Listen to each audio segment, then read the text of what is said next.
மத்திய பிரதேசம் ஜபல்பூர் படகு விபத்தில் தமிழ்நாட்டைச் சேர்ந்த ஒரே குடும்ப உறுப்பினர்கள் 5 பேர் உயிரிழந்த சம்பவம் பெரும் சோகத்தை ஏற்படுத்தியுள்ளது. நர்மதை அணையின் குறுக்கே கட்டப்பட்டுள்ள பார்கி அணையில் சுற்றுலா படகுகள் இயக்கப்பட்டு வருகின்றன. நேற்று 29 பேருடன் பயணித்த சுற்றுலா படகு ஒன்று திடீரென கவிழ்ந்து விபத்திற்குள்ளானது.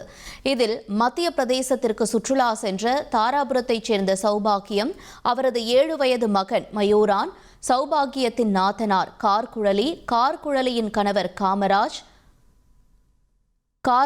காமராஜ் தம்பதியின் 5 வயது மகன் தமிழ்வேந்தன் ஆகியோர் உயிரிழந்தனர்.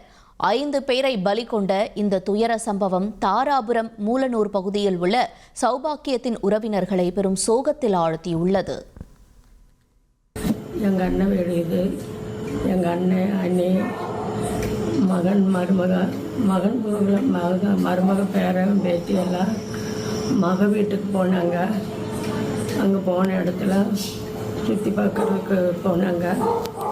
அங்கே வந்து போட்டிங் போகும்போது போட்டிங் கொஞ்சம் கவிழ்ந்து விழுந்து மருமக ஒரு பேரன் 2 பேரன் மருமக எல்லாம் 5 பேர் இறந்துட்டாங்க. கலக்கலான கான்டென்ட்ஸ். நீங்களும் இந்த குடும்பத்தில் இணைய இப்பவே சப்ஸ்கிரைப் பண்ணுங்க.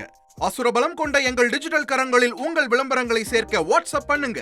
8939888838. Email advttv@dttv.in.